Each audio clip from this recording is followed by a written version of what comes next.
কি কি সুফল হতে পারে যদি একটা ইসলামিক রাষ্ট্র ব্যবস্থা আমাদের মাথার উপরে আসে বা একটা ইসলামপন্থী গভর্নমেন্ট আমাদের মাথার উপরে আসে, তাহলে আমরা কি কি সুবিধা পাইতে পারি। অনেকে হয়তো মনে করেন যে এটা থাকলেও যা, না থাকলেও তা। তো অনেকে আবার এগুলো নিয়ে আলোচনা করেন না বা করেন না, এতে করে এটা মাথা থেকে মাইনাস হয়ে গেছে। একটা বিষয় বুঝেন, এটা আসলে আমার একটা বুঝ আর কি, নিজের মতো করে বলছি আর কি। একটা বিষয় কি, একটা বিষয়ের অভিজ্ঞতা মানুষের না থাকলে সেই বিষয়টার মর্ম এহমিয়ত কিন্তু মানুষ বুঝে না। যেমন ধরেন আমরা যারা এখনও কক্সবাজারে কেউ যায় নাই, তাকে আপনি যতই বলেন যে সমুদ্রটা এমন, সমুদ্রটা ওই রকম, সমুদ্রের পাড়ে দাঁড়ালে এমন হয়, ওইখানে এত এইরকম বাতাস থাকে, মেরিন ড্রাইভ রোডটা এইরকম, সে কিন্তু কল্পনায় আনবে, কিন্তু সে কিন্তু উপলব্ধি করতে পারবে না। বুঝতে পারছি কথা? সিমিলারলি আপনি শুনেছেন যে মদিনা এমন, মক্কা এমন, কখনো যান নাই, আপনি কিন্তু উপলব্ধি করতে পারবেন না। রাষ্ট্র ক্ষমতায় আমরা দাড়ি টুপিওয়ালা মানুষরা সংখ্যাগরিষ্ঠতা নিয়ে, হ্যাঁ, একেবারে পুরা রুটির টুকরাটা আমরা কখনো পাইনি এ পর্যন্ত। পেয়েছি কি বিগত প্রায় 50, 60, 70 বছরে? তাহলে আমরা কিভাবে জানবো যে সেটার এহমিয়তটা কি, সেটার গুরুত্বটা কি, সেটা থাকলে আমরা কি করতে পারি? ওটা তো আমার অভিজ্ঞতা নাই, তো আমার কি নাই, আমার অভিজ্ঞতা নাই তো।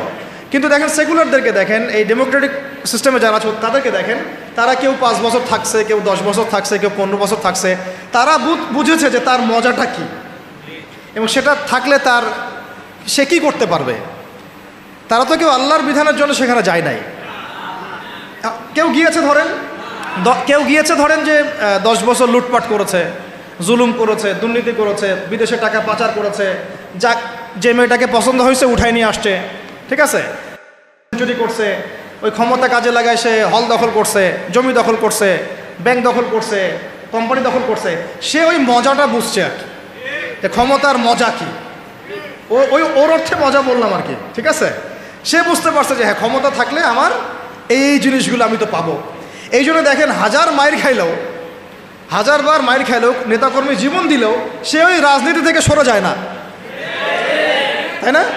10 বছর মায়ের খায়, আবার আসে না, আমাকে চাইতে হবে, কারণ ওখানে কি মজা আমি তো জানি। ওইটা যদি একবার পাই তাহলে আমি আবার এইগুলা পাবো, তাই না বিষয়টা? তো ওদের একটা উদাহরণ দিয়ে বোঝালাম। এই জন্য দেখেন, তারা তাদের এই রাজনৈতিক মুভমেন্ট থেকে কখনো সরে যায় না। সরে যায় কখনো? যায়নি, যায় না, যাবেও না, কারণ তারা ওর অভিজ্ঞতা অর্জন করেছে, তারা ওর মজাটা বুঝেছে। কিন্তু আমরা কখনো ওখানে গিয়ে আল্লাহর বিধান কি কায়েম করতে পেরেছি? আমরা তো ওখানে গিয়ে ন্যায় বিচার, ইনসাফ, হ্যাঁ, তারপরে আপনার আল্লাহর বিধান, শরিয়া আইন, তারপরে হুদুদ, কিসাস, এই যে বিষয়গুলো আমরা তো বাস্তবায়ন করতে পারি নাই। আমাদের ওই অভিজ্ঞতাটা নাই তো, এই কারণে আমাদের মধ্যে থেকে আলোচনা উঠে গেছে আস্তে আস্তে, খুব কম, লিমিটেড। কিন্তু আমরা যদি একবার ওখানে যেতে পারি, তখন দেখবেন আপনারাও বা আমরাও ওইটা ছাড়তে চাবো না। কারণ আমরা জানি ওখানে গেলে ইসলামকে কত বড় পরিসরে কায়েম করা যাবে ইনশাআল্লাহ, তাই না? আমরা ইসলামিক সেন্সে বলছি, আমরা ওখানে গেলে বুঝতে পারবো যে আমরা কত বড় পরিসরে ইসলামের খেদমত করতে পারবো ইনশাআল্লাহ। যেহেতু আমরা যেতে পারি নাই, তাই আমাদের মধ্যে ওই অভিজ্ঞতাটা কিন্তু এখন অর্জিত হয় না। এই কারণে আলোচনাগুলোর দরকার, যে ওখানে গেলে কি পেতে পারেন বা সুফলটা কি হতে পারে, আর না গেলে কি কুফলগুলো হচ্ছে। শুধু পয়েন্টগুলো বলবো। 1 নাম্বার, যদি একটা ইসলামিক সরকার আমাদের মাথার উপরে আসে এবং একটা ইসলামপন্থী রাষ্ট্র আমরা সামনে কায়েম করতে পারি, সামনে বলতে হতে পারে 5 বছর পরে, 10 বছর পরে, যদি কায়েম করতে পারি ইনশাআল্লাহ, তাহলে সর্বপ্রথম আমরা পুরো দেশে সালাত কায়েম করতে পারবো। সালাত কায়েম করতে পারবো, কায়েম। আমরা এখন নামাজ পড়ি, তাই না? নামাজ কায়েম করি ব্যক্তি জীবনে, পারিবারিক জীবনে, কিন্তু আমরা জাতিগতভাবে কিন্তু নামাজ কায়েম করতে পারি না। আপনি তো চার্জ করতে পারছেন না। আমাদের মুরব্বী ওলামায়ে কেরাম অনেকে এখানে আছেন, যে কয়েক বছর আগেই মদিনায় যারা নামাজ পড়তো না, দোকান খোলা থাকতো না আমাদের সময়, তাদেরকে ধরে নিয়ে যাইতো না, গারামা দিত, গারামা, জরিমানা, অনেকে তো পিটাইতো, জেলও দিত, অনেকে ওই মরুভূমিতে গিয়ে রেখে দিয়ে আসতো, হাইটে শাস্তি। মানে নামাজ যদি রাষ্ট্র চায় তাহলে জনগণকে পড়াতে পারে। রাষ্ট্র যদি চায় জনগণকে মাস্ক পরাইতে পারে না?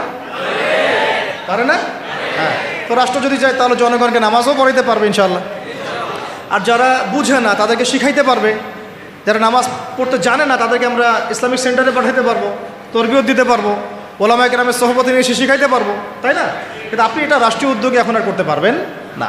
তো এটা ব্যক্তি জীবনে সীমাবদ্ধ হয়ে থাকে তখন। তো ব্যক্তি জীবনে থাকলে তো আপনি পড়লেও কি না, মানে পড়লে কেউ চার্জ করার নাই, না পড়লেও কেউ চার্জ করার নাই, এটা আপনার ব্যক্তিগত বিষয়ের সাথে নিসবত হয়ে গেল। কিন্তু জাতিগতভাবে কিন্তু নামাজ কায়েম হলো না। কিন্তু নবী সাল্লাল্লাহু আলাইহি ওয়াসাল্লাম কি মসজিদে কোনো সাহাবী না আসলে বা আসতে না পারলে খোঁজ দিতেন না? ওমর রাদিয়াল্লাহু আনহু খোঁজ দিতেন না? ওখানে কি এমন কোনো মুসলিম ছিল যিনি নামাজ পড়তেন না? তো এই একটা বিষয়, যেখানে আমরা কিন্তু এটা করতে এখনো পারি না। আপনি বলছেন 90% মুসলিমের দেশ, দেখেন 70% নামাজ পড়ে না। শুধু নামাজ না, তখন আপনি চাইলে প্রাইমারি লেভেলে, প্রাইমারি স্কুলে কোরআন শিক্ষা বাধ্যতামূলক করতে পারতেন, পারতেন না? হাই স্কুলে আরবি ভাষা শিক্ষা বাধ্যতামূলক করতে পারতেন, কোরআনের কিছু অনুবাদ তো বাধ্যতামূলক করতে পারতেন, সিলেবাস মুক্ত করতে পারতেন। অনার্স লেভেলে গিয়ে আমাদের এই ভাইরা তখন কোরআনের তাফসীর করতে পারতো, তর্জমা করতে পারতো, হাদিসের এরাব দিতে পারতো, এবারত পড়তে পারতো। তারা কি পারে? 95%ই পারে। মাস্টার্স লেভেলে গিয়ে তারা ইফতা দেওয়ার মতো যোগ্যতা হয়তো অর্জন করতে পারতো। আরও অনেক কিছু করা সম্ভব ছিল, কিন্তু এটা আপনি আর রাষ্ট্রীয়ভাবে এখন করতে পারছেন না। তাহলে একটা বিষয় হচ্ছে, দেখুন এক্সাম্পলটা বুঝেন, এখানে তো অনেক ফ্যাক্টরি আছেন আপনাদের এখানে, এটা দেখে মনে পড়লো আর কি উদাহরণটা, যে দেখেন ধরেন আমি একটা চাদর পরেছি, এটা ধার করছি আর কি, এটা আমার না। ধরেন আমি একটা চাদর পরেছি, এখন এই চাদরটা ধরেন যে এক ভাই হাতে সেলাই করছে, 10 জন মিলে হাতে সেলাই করছে, 10টা চাদর উৎপন্ন হচ্ছে, আর এখানে একটা চাদর তৈরির ফ্যাক্টরি আছে, চাদর তৈরির ফ্যাক্টরি আছে। উৎপাদন কার বেশি হবে? ইসলামিক রাষ্ট্র হচ্ছে একটা ফ্যাক্টরির মতো কাজ করবে, যা ইসলাম আরও অনেক বেশি ছড়াই দিতে পারবে, যেটা ব্যক্তিগতভাবে অতটা সম্ভব হয়ে ওঠে না। দাওয়াতের মাধ্যমে হয়, দাওয়াতের মাধ্যমে ব্যক্তিগত ইসলাম হয়, মানুষ ফিরে আসে, কিন্তু বড় পরিসরে ইসলাম কায়েম হয় না। বরং আমরা ইসলাহের যত মেহনত করি, ওরা ওদের শয়তানি শক্তি দিয়ে ওইটাকে আবার নস্যাৎ করার চেষ্টা করে, তাই না? আমরা ইসলাহ করে মানুষকে আল্লাহর পথে ডাকার চেষ্টা করি, ওরা গান বাজায় দিল, কনসার্ট করাই দিল, পর্নোগ্রাফি চালু করে দিল, মেয়ে নাচাই দিল, আল্লাহ বিরুদ্ধে আইন 4টা-5টা চালু করে দিল, বাস আপনার মেহনতের উপর পানি পড়ে গেল, তাই না বিষয়টা?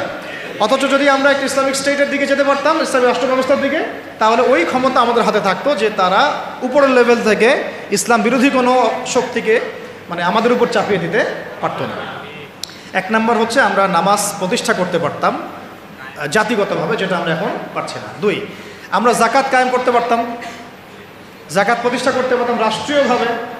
এটা মুসলিমদের জন্য বলছি, নামাজ এবং যাকাতের বিষয়গুলো। অমুসলিমদেরকে নিয়ে তো আমাদের এখন এভাবে ফিকির নাই, তারা আমাদের রাষ্ট্রে থাকবে, আমরা সহ অবস্থান করব, আমরা তাদের ধর্ম পালনে কোনো বাধা দিব না, আবার আমরা তাদের ধর্ম পালনের অংশও হব না। মানে না আমি মূর্তি ভাঙতে যাব, আর না আমি মূর্তি পাহারা দিব, আর না আমি মূর্তি গড়ে দিব। তারা লাকুম দিনুকুম ওয়ালিয়া দিন, তোমাদের দিন তোমরা পালন করো, আমাদের দিন আমরা পালন করব। এবং তোমরা আমাদেরকে জিজিয়া দিবা। কি দিবা? এই জিজিয়া কেন দিতে হবে? কারণ এই জিজিয়ার বিনিময়ে আমরা তাদের জান মাল সম্পদ সন্তান সব কিছু নিরাপত্তার দায়িত্ব নেব, যেটা মদিনা রাষ্ট্রে ছিল। এটাকে বলা হয় যে তারা ইসলামিক রাষ্ট্রের মধ্যে আমাদের জিম্মায় থাকে, আমাদের জিম্মায় থাকে। ওই জিম্মা শব্দও তো এরা বুঝে না, এরা মনে করে জিম্মা মানে মনে হয় জিম্মি, হ্যাঁ তাই না? বলে না যে জিম্মি করে ফেলছে। জিম্মি মানে তো একজনকে অন্যায়ভাবে আটকে রাখা, এটাকে জিম্মি। এই দেখেন আরবির যে কত অবস্থা খারাপ আমাদের দেশে। জিম্মি আর জিম্মা এটা কি এক হইল? জিম্মি হচ্ছে কি কাউকে অন্যায়ভাবে আটকে রাখা, আর জিম্মা মানে আপনার জান আমার জান, আপনার মাল আমার মাল, আপনার সন্তান আমার সন্তান, আপনার পরিবার আমার পরিবার। আপনি আমাকে জিজিয়া দিবেন, আপনার পুরো জান মাল ইজ্জত পরিবারের দায়িত্ব আমাদের। কেউ আপনাদের দিকে বাঁকা চোখে তাকাইতে পারবে না। যদি তাকাইতে আসে কোনো মুসলমানও যদি আপনার উপর জুলুম করতে আসে, আমরা ওই মুসলমানের হাত কেটে ফেলে দেব যখন আপনার উপর জুলুম হবে। তখন যদি আপনি মাজলুম হন আর মুসলিম জালেম হয়, তাহলে আমরা তার বিরুদ্ধে ব্যবস্থা নেব। এটা হচ্ছে জিম্মাদারি। তো এরা দেখলাম যে এতটুকু বুঝে না। আমাদের একটা স্ট্যাটাস নিয়ে দেখলাম ভারতীয় একটা মিডিয়া এইসব অপপ্রচার চালাইছে আর কি, যে উনি বলছে যে অমুসলিমদেরকে জিম্মায় নিয়ে চলে আসবে। আরে ভাই, জিম্মা তো ভালো শব্দ। জিম্মা এত বড় শব্দ যে মানে আমার সন্তান যদি আপনার বিরুদ্ধে অন্যায় করে, আমি আমার নিজের হাতে সন্তানকে শাস্তি দিব, এটা হলো জিম্মা। তো যাই হোক, এটা তারা বুঝে না। এটা তাদের জন্যে না, এই সালাত এবং যাকাতের বিষয়টা কাদের জন্য না? মুসলিমদের জন্য। অমুসলিমদের জন্য এটা নয়। আমরা তাদেরকে দাওয়াত দিব। কি করব? তাদেরকে দাওয়াত দিব। যাকাত প্রতিষ্ঠা করা সম্ভব কিভাবে? আমরা রাষ্ট্রীয়ভাবে, যে রাষ্ট্রীয়ভাবে আমাদের যাদের নেশাব পরিমাণ সম্পদ হয়েছে একেবারে তালিকাভুক্ত করে শুমারি করে একটা প্রশাসনের বাহিনীকে লাগিয়ে দিয়ে এইটাকে আমরা মানে উত্তোলন করতে পারি কি না? নবী সাল্লাল্লাহু আলাইহি ওয়াসাল্লাম করেছিলেন কি না? আবু বকর সিদ্দিক, ইবনুল খাত্তাব বিন আফফান, উসমান বিন আফফান, আলী ইবনে আবি তালেব তারা করেন নাই? তখন কি এই যাকাতের অর্থগুলো গরিব মানুষের কাছে সমানভাবে বন্টন করা হয় নাই? যাকাতের 8টা খাতে। এবং তখন কি সমাজের মধ্যে গরিব মানুষের সংখ্যা বেশি ছিল না কম? একজনও খুঁজে পাওয়া যায় তো? ওয়াল্লাহি এখনও যদি আমরা যাকাত ভিত্তিক অর্থ ব্যবস্থা চালু করতে পারতাম তাহলে আমাদের সমাজেও কোনো গরিব মানুষ থাকতো না। আপনাদের যত ওই কমিউনিজমের মতামত আছে, আর ওই পুঁজিবাদ আছে, আর এই সমাজতন্ত্র আছে, হ্যাঁ, আর এই যে আরও যত মতবাদগুলো আছে ওয়ার্ল্ড ব্যাংকের, IMF-এর, হ্যাঁ, ফেডারেল রিজার্ভ ব্যাংকের, এই সমস্ত মতবাদগুলোই ফেল করছে। মানবতার কল্যাণে তারা কিছুই করতে পারে না। মানবতার কল্যাণে প্র্যাকটিক্যালি কাজ করে দেখিয়েছেন নবী মুহাম্মদ সাল্লাল্লাহু আলাইহি ওয়াসাল্লাম কিভাবে ইসলামী এবং যাকাত ভিত্তিক অর্থ ব্যবস্থার মধ্য দিয়ে সমাজের দরিদ্র মানুষের হক আদায় করতে হয়, এটা তিনি দেখিয়ে দিয়েছেন। আপনারা সেটা কিছুই করতে পারেন নাই। খালি এসব গদবাধা আমাদেরকে ইকোনমিক্সের বই পড়াইছেন। ইকোনমিক্সের কী করছেন? বই পড়াইছেন। আর ইকোনমিক্সের পড়া এত জরুরি এই যুগে, ইসলামিক ইকোনমিক্স, না হলে যে আমাদেরকে কিভাবে তারা সুদখোর বানাচ্ছে আপনি চিন্তাও করতে পারবেন না। সাম্য তো কায়েম করতে পারেনই নাই, ইনসাফ তো করতে পারেনই নাই, বরং মানুষকে খাইয়েছেন রিবা, সুদ, ঘুষকে জায়েজ করছেন, দুর্নীতি হয়েছে, টাকার মান কমানো বাড়ানো নিয়ে ইনফ্লেশন করেছেন, গরিবের রক্ত চুষে খাইছেন, হ্যাঁ, একটা অংশ দিন দিন ধনী হয়েছেন, বাকি অংশকে গরিব বানাইছেন। মানুষের রক্তচোষা, শ্রমিকদের রক্তচোষা, গরিবদের রক্তচোষা অর্থনীতি দিয়েছেন মানুষকে। এবং এর ফলে মানে বৈশ্বিক জুলুম আপনারা প্রতিষ্ঠা করেছেন এই অর্থনীতি সিস্টেমের মধ্য দিয়ে। এইটা নিয়ে কথা বলতে গেলে আমার 1 ঘন্টা সময় লাগবে, এটা আমি অন্য একদিন বলবো ইনশাল্লাহ। শুধু এই টপিকের উপর কথা বলবো ইনশাল্লাহ, যে বর্তমান অর্থ ব্যবস্থার ধোঁকাবাজি, বর্তমান অর্থ ব্যবস্থার অর্থনৈতিক সিস্টেমের ধোঁকাবাজি আপনি শুনলে আপনার চোখ কপালে চলে যাবে। আসলে যারা কম জানে ওরা ঘুমাইতে পারে শান্তিতে, যারা আসলে জানে তারা ঘুমাইতে পারে, বুঝছেন? আসলে সত্য কথা এটাই। এত ধোঁকাবাজি হয়েছে অর্থনীতির মধ্যে, এমনভাবে গরিব মানুষকে নির্যাতন করা হয়েছে, এমনভাবে ওদের রক্ত চোষা হয়েছে। আল্লাহর কসম করে বলতেছে বাংলাদেশের বেশিরভাগ মানুষ এটার হদিসই নাই, তারা জানেই না। আল্লাহ পাক আমাদেরকে বোঝার তৌফিক দান করে দেন। এখন এই যাকাত ভিত্তিক অর্থ ব্যবস্থা প্রতিষ্ঠা করা কিন্তু এখন ব্যক্তিগতভাবে সম্ভব নয়। ব্যক্তিগতভাবে সম্ভব, রাষ্ট্রীয়ভাবে যদি রাজনৈতিক ক্ষমতায় আমরা যেতে পারতাম ইসলামপন্থীরা, তাহলে এটা সম্ভব ছিল ইনশাআল্লাহ। 3 নাম্বার দেখুন যে আমাদের যে বাজার আছে, বাজার বলতে 2 রকম বাজার, একটা হচ্ছে আঞ্চলিক বাজার, একটা হচ্ছে বিশ্ব বাণিজ্য। এই দুটো বাজারের মধ্যে হারাম আছে না, হারাম পণ্য আছে না, মাপে কম দেওয়ার বিষয় আছে না, সিন্ডিকেট আছে না, থার্ড পার্টির তেলেসমাতি আছে না, এই সমস্ত বিষয়গুলোকে আমরা নিয়ন্ত্রণ করতে পারছি না। কিন্তু ইসলামী অর্থ ব্যবস্থা থাকলে বা ইসলামী বাজার ব্যবস্থা থাকলে, ইসলামিক যদি আমরা কী বল সাম্যের ইকোনমি যদি আমাদের সামনে থাকতো, তাহলে আমরা এই প্রত্যেকটা হারামকে বন্ধ করতে পারতাম ইনশাআল্লাহ। আমরা এই মজুদদারিগুলো বন্ধ করতে পারতাম, আমরা সিন্ডিকেট বন্ধ করতে পারতাম, আমরা এই যে ইনফ্লেশন বন্ধ করতে পারতাম, আমরা এই বাজারের যে জুলুমগুলা, দুর্নীতিগুলো, এগুলো বন্ধ করতে পারতাম। এগুলো কিন্তু আমরা বন্ধ করতে পারছি না, বরং ইনস্ট্যান্ট শাস্তির আওতায় আনা সম্ভব ছিল, আমরা এটা করতে পারছি না শুধুমাত্র ইসলামিক বিধান না থাকার কারণে। আল্লাহ পাক আমাদের বোঝার তৌফিক দান করেন। তারপরে দেখুন 4 নম্বর হচ্ছে আমাদের পুরো অর্থ ব্যবস্থায়, এটা ভালো করে বোঝেন, পুরো অর্থ ব্যবস্থায় ইকোনমিক সিস্টেমের মধ্যে 3টা জিনিস খুব মোটা দাগে আছে। একটা হলো জুলুম, একটা হলো খেয়ানত, একটা হচ্ছে দুর্নীতি। কি বললাম? জুলুম, খেয়ানত, দুর্নীতি। এই 3টা আমরা দূর করতে পারি নাই আমাদের অর্থ ব্যবস্থা থেকে। যদি ইসলামিক অর্থ ব্যবস্থা থাকতো, যাকাত ভিত্তিক, সাদাকা ভিত্তিক, কৃষি ভিত্তিক, শিল্প ভিত্তিক, হালাল বাণিজ্য, আঞ্চলিক এবং বৈশ্বিক, তাহলে দেখতেন ইনশাআল্লাহ সমস্ত জায়গা থেকে জুলুম, তারপরে আপনার এই খেয়ানত এবং এই দুর্নীতি একটাও স্থান পেত না। কারণ এটাতে জনগণকে আমরা তখন আল্লাহর কাছে জবাবদিহি করতে বাধ্য করতাম। এবং আল্লাহ পাকের বিধান অনুযায়ী বিচার ফয়সালা করতাম। আল্লাহ পাকের বিধান অনুযায়ী বিচার ফয়সালা করা হতো, তখন তারা এই সাহসটা পেত না। 5 নম্বর হচ্ছে, দেখুন যে ইসলাম বিরোধী যত মতবাদগুলো আছে, যেমন ধরেন কয়েকটার কথা তো বললাম, যেমন ইসলাম বিরোধী অনেক মতবাদ, আসলে তারা তো বুঝতে পারেন না যে কমিউনিজম একটা ইসলাম বিরোধী মতবাদ, সেকুলারিজম একটা ইসলাম বিরোধী মতবাদ। এইগুলো তো পলিটিক্যাল, এর বাইরে সামাজিক অনেক ব্যাপার আছে, যেমন ইসলাম বিরোধী বিভিন্ন মতবাদ, সংস্কৃতি, কাদিয়ানি মতবাদ, ধরেন যত ইসলাম বিরোধী মতবাদগুলো আছে এইগুলোকে রাষ্ট্রীয়ভাবেই আস্তে আস্তে আস্তে মিটিয়ে ফেলা সম্ভব ছিল। কিন্তু ইসলামী রাষ্ট্র ব্যবস্থা না থাকলে এটাকে আপনি মেটাতে পারবেন না, বরং তারা সমাজে আধিপত্য বিস্তার করার চেষ্টা করবে এবং তারা ফ্লুয়েন্টলি তাদের মিশনে কাজ করতে শুরু করবে, যেটা আমরা দেখেছি তারা কাজ করছে। কাদিয়ানিদেরকে কেউ ঠেকাচ্ছে কি? না। ইসাই মুসলিমদের ফেতনা কি কেউ ঠেকাতে পারছি? আমরা হয়তো দাওয়াত দিতে পারছি, বুঝাতে পারছি, ওদের এলেমের এগেনস্টে আমরা আমাদের এলেম জাহির করতে পারছি, মোনাজারা হচ্ছে, কিন্তু ওদের উপর কোনো কঠোর ব্যবস্থা কিন্তু আমরা গ্রহণ করতে পারছি না। ওটা ব্যক্তিগতভাবে সম্ভব হচ্ছে না, কিন্তু রাষ্ট্র থাকলে আমরা পারতাম।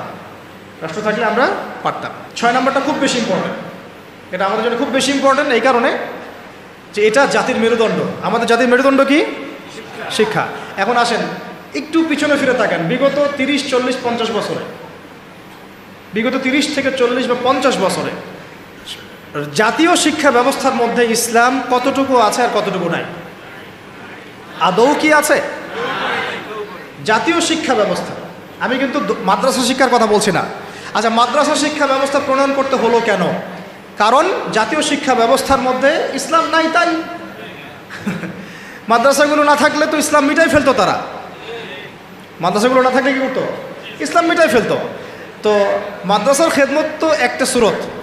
আমার দেশের 80%, 90% মানুষ মুসলিম, কোটি কোটি ছেলে মেয়ে স্কুলে পড়াশোনা করে, কলেজে পড়াশোনা করে, ইউনিভার্সিটিতে পড়াশোনা করে।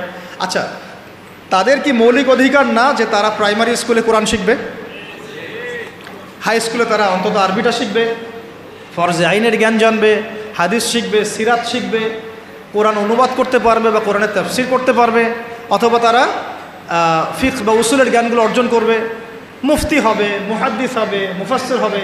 এই অধিকার কি আমাদের এই কোটি কোটি ছেলের নাই, মেয়েদের নাই? আমরা শিক্ষাকে একদম সেকুলার করে ফেলছি। শিক্ষা ব্যবস্থার মধ্যে ইসলাম আনা যাবে না, ঠিক যেমন রাষ্ট্র ব্যবস্থার মধ্যে ইসলাম আনা যাবে না, অর্থনীতির মধ্যে ইসলাম আনা যাবে না, ঠিক ওই রকমই শিক্ষা ব্যবস্থার মধ্যেও ইসলাম আনা যাবে না। এই কনসেপ্টটাই আমরা আমাদের জাতিকে দীর্ঘদিন যুগের পর যুগ অন্ধকারে ডাকছি। এই জন্য দেখা যায় একজন এমপি সাহেব কোরআন তেলাওয়াত করতে পারে না, একজন বিসিএস ক্যাডার সূরা ফাতিহা পড়তে পারে না, একজন বুদ্ধিজীবী টকশো ফাটায় ফেলতেছে, একদম টকশো থেকে একদম কি একটা অবস্থা, টেবিল থাপড়ায় থাপড়ায় কথা বলছে, কিন্তু এদিকে সে অজুর ফরজ বলতে পারে না। হ্যাঁ, এইভাবে আমরা আমাদের সমাজটাকে একদম ধ্বংস করে ফেলছি। এই জায়গায় কথা বলতে গেলে আমি একটু উত্তেজিত হয়ে পড়ি। আমরা আমাদের সমাজের শিক্ষাটাকে একদম ধ্বংস করে ফেলছি, একেবারে ধ্বংস করে ফেলছি। আমাদের আর্মি অফিসারদের কি এই অধিকার ছিল না যে তারা কোরআনে হাফেজ হবেন, তারা মুহাদ্দিস হতে পারবেন, মুফতি হতে পারবেন? হ্যাঁ, নবী সাল্লাল্লাহু আলাইহি ওয়াসাল্লামের যুগে যারা ফ্রন্টলাইন সোলজার, ফ্রন্টলাইন মুজাহিদ, তারা কি মুফতি ছিলেন না, মুহাদ্দিস ছিলেন না, কারি ছিলেন না, হাফেজ ছিলেন না? তাহলে আমাদের তো তারা ফ্রন্টলাইন যোদ্ধা, তাদের মধ্যে কয়জন হাফেজ, কয়জন আলেম, কয়জন কারি, কয়জন মুফতি, কয়জন মুহাদ্দিস? অথচ তাদেরকে এগুলো শিখতে দেওয়া হয় নাই। কারণ তারা এগুলো শিখে যদি আবার আল্লাহর পথে ফিরে আসে, তারাই যদি আবার ইসলামের রাষ্ট্রের কথা বলে। র্যাবের ভাইদের অধিকার ছিল না, পুলিশের ভাইদের অধিকার ছিল না, আমাদের বিজিবির ভাইদের অধিকার নাই? সবার অধিকার ছিল। বুদ্ধিজীবীদের, আমাদের ব্যবসায়ীদের, আমাদের যে আওয়াম জনগণ যারা, সবার অধিকার ছিল না? এই যে তোমরা যারা জেনারেল লাইন স্টুডেন্ট, তোমাদের অধিকার ছিল না? শিখতে দেওয়া হয় নাই। কিন্তু আমরা তাদেরকে মেসেজ দিতে চাই যে আপনাদের এটা শেখার পূর্ণ অধিকার আছে, এবং আপনারা যদি এগুলো শিখে আল্লাহকে চিনতে শিখেন, রাসূলকে চিনতে শিখেন এবং ইসলামিক রাষ্ট্রের গুরুত্ব তাৎপর্য বুঝতে শিখেন, আল্লাহ পাক আপনাদেরকে এই যুগের খালিদ আর ওমর বানাই দেবে ইনশাআল্লাহ। এবং আপনারাই ইনশাআল্লাহ আজ হোক আর কাল হোক আপনারাই বলবেন যে এই রাষ্ট্রটা যেন ইসলামী রাষ্ট্র হয়। যখন আপনারা দেখতে থাকবেন, বুঝতে থাকবেন যে হ্যাঁ, কত জুলুমের শিকার হচ্ছি আমরা, আর ইসলামী রাষ্ট্র না থাকার কারণে আমরা কিভাবে বঞ্চিত হয়েছি, বৈষম্যের শিকার হয়েছে, তখন আপনারা নিজেরাই ইনশাআল্লাহ তাআলা দাওয়াত এবং জিহাদের মধ্য দিয়ে এই বাংলার মধ্যেই আপনারা ইসলামী রাষ্ট্র কায়েম করবেন ইনশাআল্লাহ। আমরা দোয়া করি যেন আমাদের এই ভাইদেরকে আল্লাহ হেদায়েত দান করেন। ঠিক আছে। এখন এই শিক্ষা ব্যবস্থার সংস্কার ব্যক্তিগতভাবে কি সম্ভব? ব্যক্তিগতভাবে আপনি হয়তো একটা স্কুল করলেন, ওই যে আমি বললাম যে আমি একটা প্রতিষ্ঠান করেছি, আপনি একটা মাদ্রাসা করেছেন, উনি একটা মক্তব করেছেন, উনি একটা স্কুল করেছেন, কলেজ করেছেন, এই পর্যায়ে পড়তে থাকে। তারপরেও এখানে তো কিছুটা খেদমত করার সুযোগ আমাদের আছে, বাকি ক্ষেত্রগুলো তো একেবারেই বন্ধ করে দিয়েছে, তাই না? আর একটু ভেবে দেখেন, একটু চোখ বন্ধ করে ভেবে দেখেন, যদি ইসলামী রাষ্ট্র ব্যবস্থা থাকতো, ইসলামিক গভর্নমেন্ট থাকতো, তাহলে কত চমৎকার শিক্ষা ব্যবস্থা থাকতো, কত চমৎকার হতো প্রাইমারি স্কুলগুলো। প্রত্যেকটা প্রাইমারি স্কুল হয়ে যেত একটা মাদ্রাসার মতো, কত সুন্দর হতো আমাদের হাই স্কুলগুলো, আমাদের ইউনিভার্সিটিগুলো। থাকতো না কোনো ফ্রি মিক্সিং, থাকতো না কোনো নারী পুরুষের অবাধ মেলামেশা, থাকতো না কোনো অপরাজনীতি, থাকতো না কোনো জুলুম, আবরারকে এভাবে পিটায় হত্যা করার সুযোগ হতো না কারো। হ্যাঁ, হতো? থাকতো না কোনো, আর কি বলবো, হ্যাঁ, বেপরদামি, বেহায়ামি, এগুলো থাকতো না। তো আল্লাহ পাক আমাদেরকে ইসলামী শিক্ষা ব্যবস্থার দিকে জাতিকে নিয়ে যাওয়ার তৌফিক দান করবে। আর এটা না থাকলে কি হবে? না থাকলে দিন বিবর্জিত শিক্ষা ব্যবস্থা চালু করা হবে, যেটা চালু করা হয়েছে। 7 নম্বর হচ্ছে, যদি আমরা ইসলামিক রাষ্ট্র গঠন করতে পারতাম তাহলে ব্যাপকভাবে মসজিদ, মাদ্রাসা, ইসলামিক সেন্টার, হ্যাঁ, তারপরে ইসলামিক বিশ্ববিদ্যালয়, একদম আল আজহারের মতো, মদিনা বিশ্ববিদ্যালয়ের মতো, দারুল উলুম দেওবন্দের আদলে অনেক বড় বড় প্রতিষ্ঠান আমরা দেশের মধ্যে করতে পারতাম। বাইরের কান্ট্রিগুলো থেকে স্টুডেন্টরা এসে আমার দেশে পড়াশোনা করে, কিন্তু এটা কি আমরা কিন্তু করতে পারি না। বরং উল্টা দেখবেন, যদি এটা না থাকে তাহলে কি হচ্ছে, ব্যক্তিগত পর্যায়ে আপনাকে কাজ করতে হবে। এছাড়া বরং আমরা এমন একটা অবস্থা চলে যাব যে অন্যের কাছে হাত পাততে হবে আমাদেরকে একটা প্রতিষ্ঠান করার জন্য। আর রাষ্ট্র থাকলে রাষ্ট্রই দায়িত্ব নিত।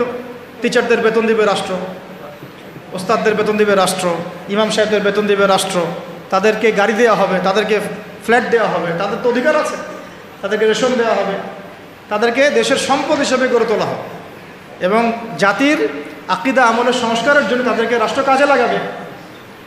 বরং রাষ্ট্র একটা গঠনমূলক সিলেবাস প্রণয়ন করবে, যেটা পড়লে সবার মধ্যে যে মিসকনসেপশনসগুলো দূর হয়ে যাবে। সম্ভব ছিল? হয় নাই। আচ্ছা, এরপরে আসেন 8 নম্বর হচ্ছে যে আমাদের দেশের একটা অন্যতম গুরুত্বপূর্ণ ক্ষেত্র হচ্ছে কৃষি এবং শিল্প, তাই না? কৃষি এবং শিল্প। তো কৃষি এবং শিল্পের মধ্যে দুর্নীতি হয় নাই? কম না বেশি? তো এই দুইটা সেক্টর এত বেশি গুরুত্বপূর্ণ, যেটা রাষ্ট্রের অর্থনীতি গড়ার মূল কারিগর বলা যায়। তো এই কৃষি এবং শিল্পের সমস্ত দুর্নীতিকে বন্ধ করা সম্ভব ছিল যদি ইসলামী রাষ্ট্র ব্যবস্থা থাকতো, যেটা আমরা করতে পারি নাই। কৃষক ভাইদেরকে অধিকার দেওয়া হয় নাই। যে পণ্যটার দাম এখানে 100 টাকা, দেখবেন সেই বেচারা বিক্রি করছে 10 টাকায়।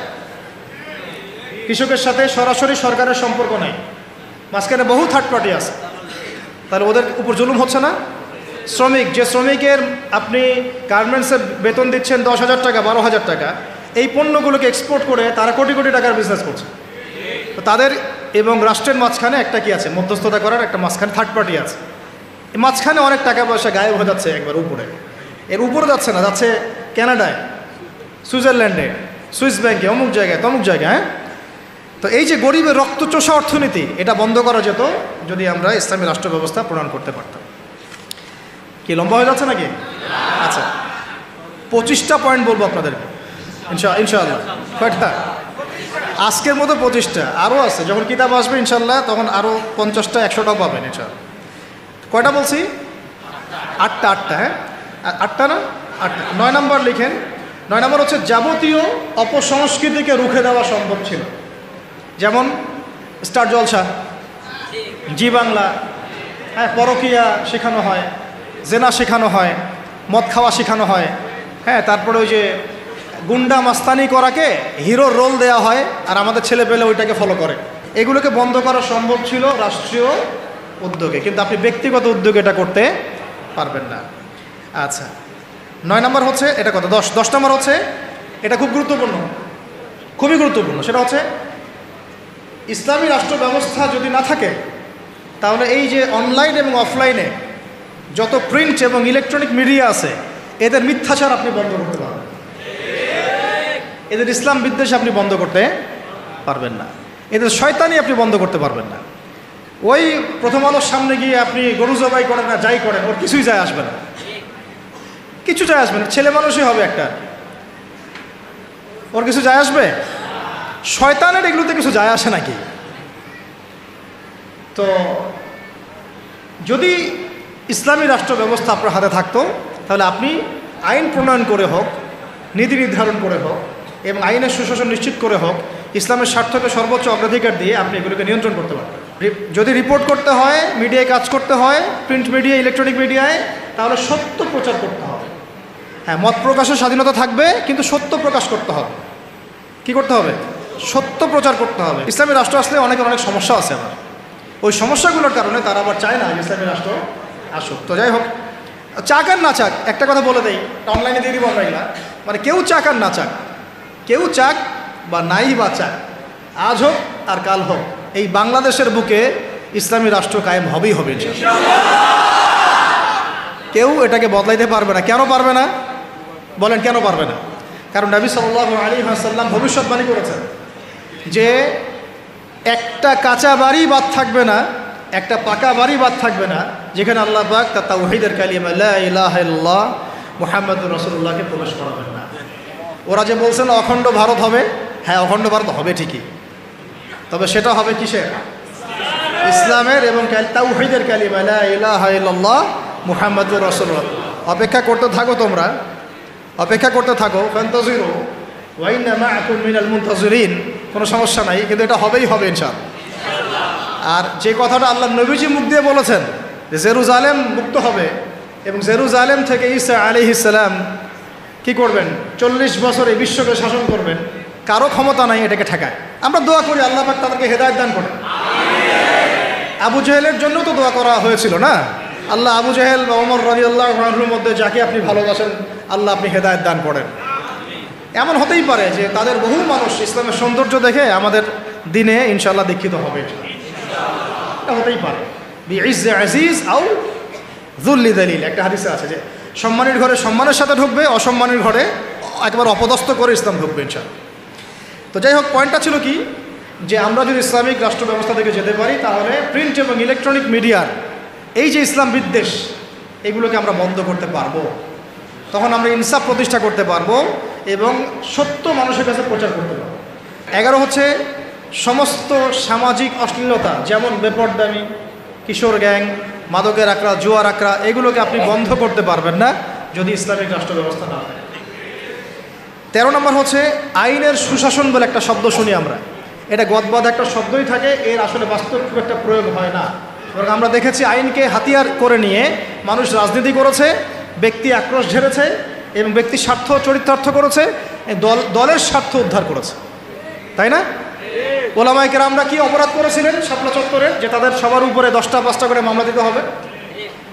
বলেন, যারা মারলো তাদের বিরুদ্ধে মামলা হলো না, যারা মরলো তাদের বিরুদ্ধে মামলা হলো। তারা কি অপরাধ করেছিলেন? এখনও বহু ওলামায়ে কেরাম 5টা 6টা 10টা করে মামলা নিয়ে কাঁধে নিয়ে ঘুরছেন না? তাহলে আইনের সুশাসন কি এখানে হয়েছে? নিশ্চিত। এখন পর্যন্ত এই পরিবর্তিত সরকার বলছেন এখন পর্যন্ত এগুলোকে উইথড্র করা হয় নাই, এখন পর্যন্ত মামলাগুলো থেকে উইথড্র করা হয় নাই, এখন পর্যন্ত বহু গুম হওয়া মানুষকে উদ্ধার করা হয় নাই।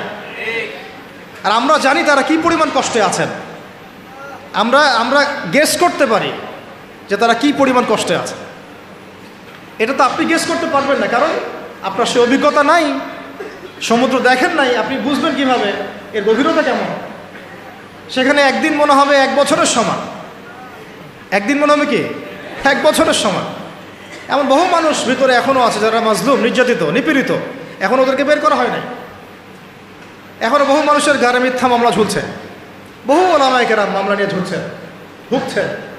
আর মামলা এমনভাবে দিয়ে রাখে যে সকালবেলা আপনি হাজিরা দিবেন ঢাকায়, একেবারে আবার দেখা যাবে কালকে আবার হাজিরা দেওয়া লাগবে রাজশাহীতে, তারপরে হাজিরা দেওয়া লাগবে চট্টগ্রামে।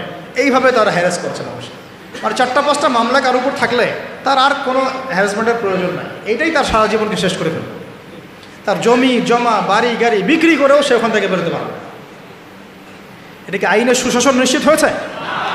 যদি ইসলামিক রাষ্ট্র ব্যবস্থা থাকতো তাহলে প্রত্যেকটা জালেমের বিচার হতো এবং প্রত্যেকটা মাজলুমকে আমরা বেকসুর খালাস করে দিতাম ইনশাআল্লাহ। এবং এখানে তাওহীদপন্থী সৎ এবং যোগ্য আইনজীবীদেরকে আমরা রাখতে পারতাম না? শুধু তাই না, এই যে ব্রিটিশ আইন চলতেছে, ব্রিটিশ আইন, এই ব্রিটিশ আইনের যে ফাঁকফোকর, নোংরামি, তাগুতি সিস্টেম, এগুলোকে পরিবর্তন করে আমরা আল্লাহর শরিয়া আইন বাস্তবায়ন করতে পারতাম।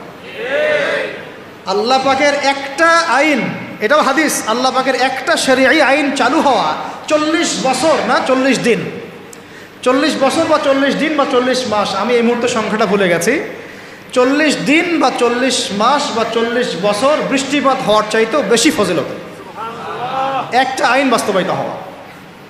এটা একটু দেখে নিন আপনারা হাদিসটা, আমি একটু এই মুহূর্তে ভুলে গেছি, হয়তো 40 দিন হবে বা 40 মাস বা 40 বছর।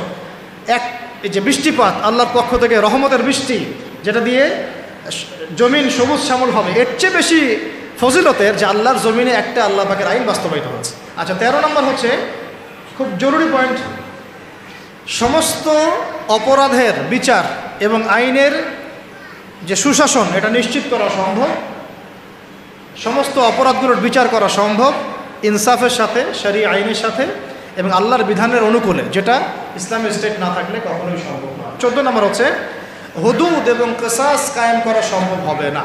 কি বললাম? হুদুদ এবং কিসাস কায়েম করা সম্ভব হবে না যদি ইসলামী রাষ্ট্র ব্যবস্থা না থাকে। যদি থাকে তাহলে আপনি হুদুদ কায়েম করতে পারবেন, কিসাসও কায়েম করতে পারবেন।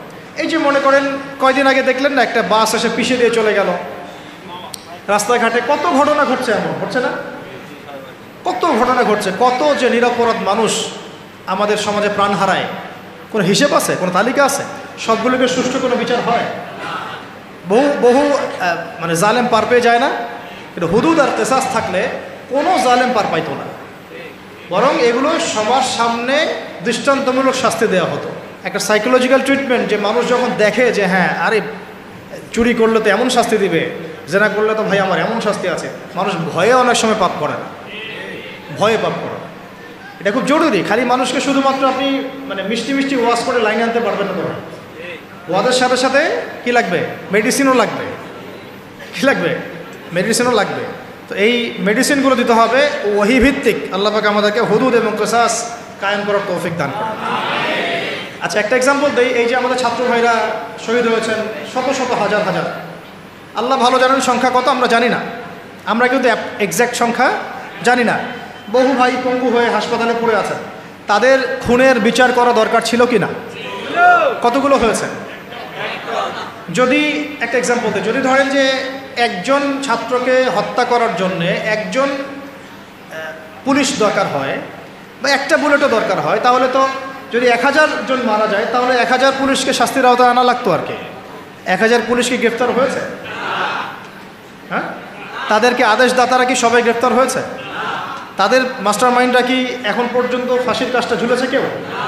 তো এই যে ইসলামী হুদুদ এবং কিসাস থাকলে এতদিন পর্যন্ত সবার আগে যে কাজটা হতো, এটা যদি তথাকথিত এই যে ডেমোক্রেটিক বিপ্লব না হয়ে যদি এটা হতো ইসলামিক কোনো রেভলিউশন, তাহলে সবার আগে বিচার হতো খুনের, হত্যার বিচার। সবার আগে এই কাতিলদের কিসাস করা হতো, কিন্তু এটা কিন্তু হয় নাই, বিকজ এটা ইসলামিক মুভমেন্ট হয় নাই। তা আলোচনাগুলো তো ওঠা উচিত, সবার জানা উচিত, জনসচেতনতা তৈরি করা উচিত। আজ হোক আর কাল হোক ইনশাল্লাহ হবেই হবে ইনশাল্লাহ। এটা গেল আপনার কত নম্বর বললাম? 13 নম্বর। 14 নম্বর। 15 নম্বর হচ্ছে, এটা খুব জরুরি পয়েন্ট, প্রত্যেকটা ডিপার্টমেন্টে, হোক প্রশাসন, হোক ব্যাংকিং সিস্টেম, হোক ইকোনমিক্স, হোক রাজনীতিবিদদের মধ্যে, হোক আপনার প্রিন্ট মিডিয়ায়, ইলেকট্রনিক মিডিয়ায়, প্রতিটা ডিপার্টমেন্টে যত ভারতীয় দালাল আছে, বিজাতীয় দালাল আছে, বিজাতীয় দোসর আছে, এদেরকে আপনি চিহ্নিত করে শাস্তির আওতায় আনতে পারবেন না যদি আপনি ইসলামিক রাষ্ট্র ব্যবস্থার দিকে না যান। যতই চেষ্টা করেন ফাঁকফোকর দিয়ে তারা বের হয়ে যাবে, ইসলামিক রাষ্ট্র ব্যবস্থার মধ্যে নাই। তো তারা এখানে ফাঁকফোকর খুঁজবে, পেয়েও যাবে, পার পেয়েও যেতে পারে। যেমনটা বিগত সময় হয়েছে না? বিগত সময় তো অনেক অপরাধী পার পেয়ে যায় নাই, গিয়েছে। সবার কি বিচার হয়েছে? হয় নাই। আল্লাহ পাক আমাদেরকে বোঝার তৌফিক দান করে নেন। 16 নম্বর হচ্ছে, এটা যদি একবার বলেছি আবার রিপিট হচ্ছে, যে গরিব মানুষের অধিকার নিশ্চিত করা যাবে, গরিবের অধিকার নিশ্চিত করা যাবে ইনশাআল্লাহ। শুধু গরিব না, জন্তু জানোয়ারের অধিকার পর্যন্ত নিশ্চিত করা যাবে ইনশাআল্লাহ। পশু পাখি জন্তু জানোয়ারের অধিকার পর্যন্ত নিশ্চিত করা যাবে ইনশাআল্লাহ। ওমর রাদিয়াল্লাহু আনহু বলতেন যে আমি ভয় পাই যে আমার রাষ্ট্রে বা আমার রাজ্যে যদি ওই ইরাকের সুদূর ইরাকের ফোরাত নদীর তীরে কোনো ছাগলের বাচ্চাও যদি না খেয়ে মারা যায়, আমি ভয় পাই যে আল্লাহ পাক সেই জন্যও আমাকে জবাবদিহি করাবেন। এটা ছিল ইসলামী খেলাফা। এটা ছিল কি ইসলামী খেলাফা। তিনি দাঁড়িয়ে ভাষণ দিচ্ছেন, আর সাহাবীরা কেউ কেউ বলছেন আপনার গায়ে 2টা কাপড় কেন, আমাদের গায়ে 1টা করে কাপড়, আপনার গায়ে 2টা কাপড় কেন। এই জবাবদিহিতা অন্য কোন গভর্নমেন্ট দিয়েছে বিশ্বের বুকে? উমর রাদিয়াল্লাহু আনহু বললেন যে এটা আমার, আর এটা আমার ছেলে আব্দুল্লাহ, তার অংশটুকু নিয়ে আমি কাপড় বানিয়েছি। এইরকম ইনসাফ, এইরকম ন্যায় বিচার, এরকম জবাবদিহিতা কোন রাষ্ট্র ব্যবস্থায় আছে? ইসলামী রাষ্ট্র ব্যবস্থা ছাড়া কোথাও আছে? এইগুলো আমরা নিশ্চিত করতে পারতাম, গরিবের অধিকার, যদি আমরা ইসলামী রাষ্ট্রের দিকে যেতে পারতাম। 17 হচ্ছে খুব জরুরি পয়েন্ট, এটা আমাদের ওলামায়ে কেরামরা বুঝবেন আর কি। জরুরি পয়েন্ট হচ্ছে যে বিধর্মীদের কথা বলছি না, মুসলিমদের কথা বলছি।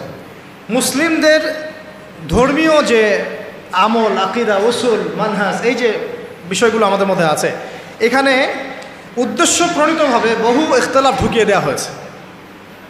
উদ্দেশ্য প্রণীতভাবে সব কিছু কিন্তু ইখতিলাফভাবে আসে নাই, ফিকহি ইখতিলাফ থেকে সব আসে নাই, বহু কিন্তু উদ্দেশ্য প্রণীত আছে, ইচ্ছা করে ঢুকিয়ে দেওয়া হয়েছে যাতে আমরা আপোষে একে অপরের সাথে সময় কাটাতে ব্যস্ত থাকি এবং তারা তাদের আখের গোছাতে ব্যস্ত থাকে। আমাদেরকে লাগিয়ে রেখে তারা তাদের মিশন সফল করবে। অনেক বিষয় কিন্তু শুধু ধর্মীয় না, বরং অনেক কিছু রাজনৈতিক বিষয় আছে এখানে, পলিটিক্স আছে এখানে।